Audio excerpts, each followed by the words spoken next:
I was 16, lying in bed, lights off, phone glowing in my hand like some kind of cursed nightlight. I'd scroll for hours, people laughing, traveling, falling in love, and me just existing, quiet, still, like a ghost spying on the living. Nobody warned us that these apps weren't built to connect us. They were built to sell us, to sell our time, our attention, even our loneliness. And Gen Z, we were the first test subjects. We grew up inside the experiment. And that's the part nobody likes to admit. We're not even the users. We're the product. Our attention is what's for sale. When you realize that, the whole thing feels sinister. Like we signed away our childhood for free Wi-Fi and dopamine hits. I think what messes me up the most is how normal it felt. Like at 16, I didn't question why my life was happening through a glowing rectangle. It just was. School drama, group chat, crushes, Snapchat streaks, friendships, tagged photos. We weren't just living with social media. We were living inside it. And the scariest part, we thought that was freedom. But when I look back now, it feels more like a leash, a beautifully designed, algorithmically optimized leash. I can't tell you how many nights I lost to scrolling through people I didn't even know. Strangers who felt more real than I did because their lives looked like highlight reels, while mine felt like behind the scenes bloopers. That's the silent trick social media plays. It makes everyone else's life look edited while yours feels raw and uncut. And after enough time, you start thinking you're the outtake, not the main story. I remember in high school, posting wasn't just about sharing, it was about proving. Proving I had friends. Proving I was happy. Proving I existed. Like if nobody saw it, it didn't happen. And the sick part, that wasn't paranoia. That was the system working exactly as designed. Because the less secure you felt, the more you posted. The more you posted, the more you engaged. And the more you engaged, the more ads they could shove into your bloodstream. Sometimes I think the most honest part of social media is the advertising. At least the ads admit they're trying to sell you something.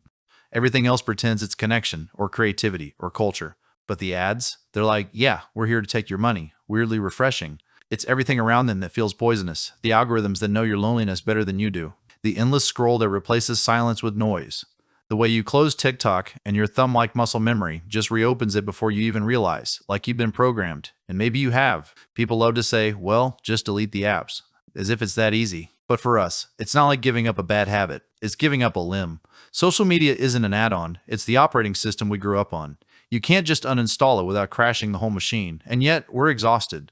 I read somewhere that almost every Gen Z kid reports feeling burned out, not just from work or school, but from life itself. That hit me hard, because it's not just tiredness, it's soul exhaustion, the kind that sleep doesn't fix, the kind that comes from your brain being farmed like a field, harvested day after day for attention you never get back. And the worst part, we all know it. We joke about being addicted, we meme it to death, but knowing doesn't save us. We're like lab rats staring at the lever, fully aware it's a trap, and still pressing it because what else is there? Sometimes, when I boot up Black Ops, I realize why it feels like therapy. At least here, there's a mission, a scoreboard. Win or lose, it ends. But scrolling, it never ends. No missions, no closure. Just an infinite feed designed to stretch your life thinner and thinner until you forget what full ever felt like. And I think that's what scares me most.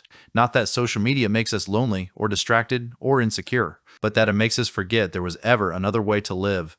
Like, do you even remember the last time you were bored without reaching for your phone? Just bored. Staring at a ceiling, letting your brain wander? That used to be the breeding ground for imagination. Now boredom is just a loading screen between dopamine hits. I catch myself thinking about that a lot. The silence we traded away. The empty spaces that used to be ours, now filled with noise we didn't choose. And sometimes, in the middle of the night, I wonder if that silence was the only place we were truly ourselves. I keep asking myself, how did we let it get this far? Like, when did checking in become never checking out? There wasn't a moment where someone stood up and said, hey, from now on, every waking second of your life belongs to a feed. It just crept in. Notifications like little parasites, drilling into the quiet corners of our day until nothing was untouched. You don't even realize how deep it goes until you try to stop. I once left my phone in another room for a whole afternoon, and the silence felt wrong, like something was missing, like I had to check in on a world that wasn't checking in on me. That's when it hit me. This isn't just addiction, it's dependency. The apps don't just fill a gap, they create it. Think about it. Loneliness used to mean being alone. Now it means being surrounded by thousands of voices and still feeling invisible. The feeds are endless, but the conversations are hollow. The likes, the comments, the tags, they're all little sparks, but none of them keep you warm. And when they fade, you're colder than before. It's messed up because Gen Z didn't get to choose whether we wanted this. We were born into it. Kids before us got bored. They rode bikes until the streetlights came on. They memorized phone numbers and knocked on doors. We got push notifications. We got screen time reports like receipts for our childhood. And here's the irony. The companies don't even pretend anymore. They want us hooked. They need us hooked. Every endless scroll was designed by someone who studied our brains like blueprints. They know exactly how long it takes before you get bored. They know what colors make you stay, what sounds make you return, what faces you'll linger on for 3 extra seconds. And they sell that data, not to us, but to whoever wants to rent our attention for the highest bid. We joke about it, but seriously, our lives have sponsors now. You're not just living, you're living presented by Target, powered by Google, optimized by TikTok. Like we became TV shows, and the ad break swallowed the plot. The weirdest part is how numb we are to it. Like you see an ad for shoes after talking about them, and instead of freaking out that your phone is basically eavesdropping on your private life, you just shrug. Yeah, that's creepy, but those shoes do look nice. That's how broken the system is. We've been trained to accept surveillance as convenience. And I'm not saying I'm above it. I'm not preaching from some mountaintop. I fall into the same traps every day. I tell myself I'll stroll for 5 minutes, and then suddenly it's 2 a.m., and I've just watched 17 different people make pasta. And it's not even good pasta. It's the kind where you know the person didn't eat it after filming. That's what I gave up sleep for. It makes me wonder, what are we even chasing? Because it's not happiness. Happiness doesn't live in pixels. It's not connection either. If it were, we wouldn't all feel so disconnected. I think what we're chasing is proof. Proof that we matter. Proof that we're seen. Proof that we're not just drifting through the world unnoticed. But here's the dark punchline. The apps don't care about proof. They care about repetition. They don't need you to feel good. They just need you to feel enough to come back. Anger, jealousy, loneliness. Those emotions keep you scrolling just as much as joy, maybe more. So the system doesn't care if you're miserable, as long as you're active. Sometimes, when I step back, I realize how sinister that is. We thought we were the users, but really, we're the used, the product. And the more broken we feel, the more valuable we become. Because broken people scroll longer. Broken people buy more. Broken people are predictable. And then there's the whole comparison trap. You log in for 1 second, and suddenly, you're measuring your life against someone who isn't even real. Because, let's be honest, half the people online aren't showing their lives, they're showing their brand, their highlight reel, their greatest hits album. And you're sitting there comparing your raw, unedited, behind-the-scenes footage to their carefully staged movie trailer. Of course it feels like you're failing. I can't count how many times I've seen someone my age flashing stacks of cash, posting from Bali, living like a digital king. And for a second, my chest tightens, like damn, I'm behind. And then I remember most of it is fake.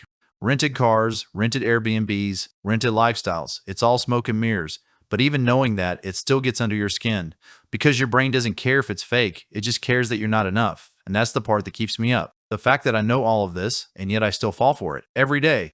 Therapy with killstreaks helps, but it doesn't cure the itch. Because the itch isn't just in my head, it's baked into the culture, into the way we grew up. And maybe the saddest part is, I don't even remember what it feels like to be free of it. The other night, I was thinking about how strange it is that boredom used to be normal. Like you'd sit in a waiting room or on the bus and just stare, count the tiles on the ceiling, watch the shadows move across the floor. It sounds boring because it was, but boredom had a purpose. It gave your brain space. Ideas used to be born in that space. Now, that space doesn't exist. The second boredom taps your shoulder. You're already scrolling, already drowning in noise. And I think about what we've lost because of that. How many jokes I never thought of, how many stories I never daydreamed, how many connections I never made because I was too busy filling every second with someone else's voice. It makes me wonder if Gen Z ever got the chance to really know ourselves, or if we've just been echoes of the algorithm since day one. There's this phrase I keep coming back to, the revolt against technology. It sounds dramatic, like a sci-fi plot. But sometimes, late at night, I think it might be the only way forward. Not burning it all down, not smashing our phones, just choosing to walk away, choosing silence over noise, choosing real moments that don't need to be captured, liked, or archived. But here's the problem. We're scared. Not scared of missing out on the world, but scared of missing out on the feed. Like if we're not visible online, we stop existing. That's the psychological chokehold social media has on us, and it's brutal. I'll give you an example. I once went to a concert, and I remember filming the whole thing on my phone. I didn't even watch the band with my own eyes. I watched it through a screen, as if I was already planning to relive it later, instead of just living it now. And the saddest part?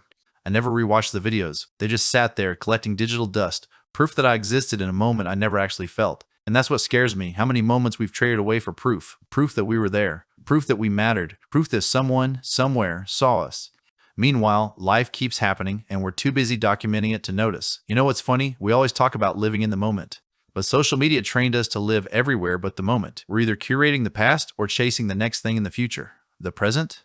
That's just content in the making, and you can feel it in relationships too. Friendships that used to be built on inside jokes and dumb adventures now feel like branding partnerships. Tag me, post me, mention me. It's not just being friends, it's being mutually beneficial online assets. And that makes me sick sometimes because I don't want to be a brand to the people I love. I just want to be me, messy, flawed, unfiltered. But here's where the tension comes in. The corporations don't want us to be messy. Messy doesn't sell. Clean, curated, optimized. That's what keeps us on the hook. So we clean ourselves up for the feed, even when our real lives are falling apart. And the algorithm rewards the illusion, not the reality. So what happens? We become strangers to ourselves.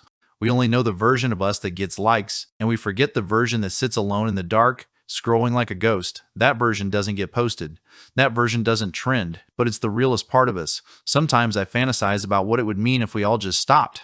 If one day millions of us woke up and decided, nope, not today, no posts, no likes, no scroll, just nothing, silence across the feeds. I wonder how long it would take before the corporations panicked, how long before they realized their product had grown tired of being sold. Because that's the truth, right? We're the product, and every product has an expiration date. Maybe ours is coming sooner than they think. Maybe one day we'll remember what it felt like to just be bored, to just exist without needing an audience, to live without selling ourselves one scroll at a time. Until then, though, I'm still here, still scrolling, still ranting over old Black Ops gameplay, like this is my little therapy session. Maybe that's all this video really is, me trying to claw back a little piece of silence from the noise. The more I think about it, the more it feels like we were born into a trap disguised as freedom. Our parents didn't grow up like this. They could be unreachable. They could have a Saturday afternoon with no digital footprint. They could vanish for a while and nobody thought it was strange. For us, being unreachable feels like a crime, like disappearing means dying. And maybe that's the saddest part. Not just what we've lost, but the fact that we don't even remember losing it. We were too young when it happened. We never had a chance to say no. I wonder what it'll look like decades from now. Will Gen Z be remembered as the guinea pigs, the first generation to live more online than off? The ones who confuse validation with connection and convenience with meaning? Or maybe we'll be the generation that finally walked away. The ones who said, enough. We don't want to sell ourselves anymore. I don't know which one it'll be. Some days I feel hopeful, like maybe the revolt is brewing quietly in all of us, hidden behind our screens. Other days I feel like it's already too late, like we've uploaded too much of ourselves to ever pull it back. But here's what I do know. Silence still exists. It's rare and it's fragile, but it's out there. In walks without headphones. In nights where your phone dies and you don't rush to plug it in. In the awkward pauses of a real conversation where you actually have to sit with someone's presence instead of filling it with scrolling. Those moments, they feel more real than anything I've ever posted. And maybe that's the revolt, not smashing the system, not deleting everything, just choosing silence, one small moment at a time. Choosing to be bored, choosing to live without proof, because at the end of the day, the feed doesn't care about you. It doesn't remember you, it doesn't love you, but people can, you can. And that's what makes the silence terrifying. It forces you to face yourself, but maybe that's where the healing starts too. I think about that 16-year-old version of me, lying in bed, scrolling like a ghost. And I wish I could tell him, hey, put the phone down, look around. None of this matters as much as they want you to think it does. But maybe that's what this video is. Me telling him through you, through this gameplay, through this rant disguised as commentary. I don't have the answers. I'm not here to tell you to delete your apps or read some life-changing book. I'm just here, in the dark, talking to you while my old Black Ops soldier runs across the screen. Therapy with killstreaks. If you felt the weight of this too, then maybe that's enough. Maybe that's connection in its rawest form. Not likes, not comments, just the quiet recognition that you're not crazy and you're not alone. And if you haven't felt it, if you're happy scrolling, posting, living in the algorithm, that's fine too. I'm not here to convert you. I'm here to remember myself, to leave a little trace of honesty in a place built on illusions. So yeah, that's my confession, that's my rant, that's my therapy session over a decade-old game. If you made it this far, thank you. Even if you just had this on in the background while folding laundry or zoning out, thank you. And maybe, just maybe, when this video ends, you won't open another app right away. Maybe you'll just sit there for a second, in the silence, and remember what it feels like to be human without a feed telling you how. Because in the end, we're not just content, we're not just products, we're people, and people deserve more than to be sold.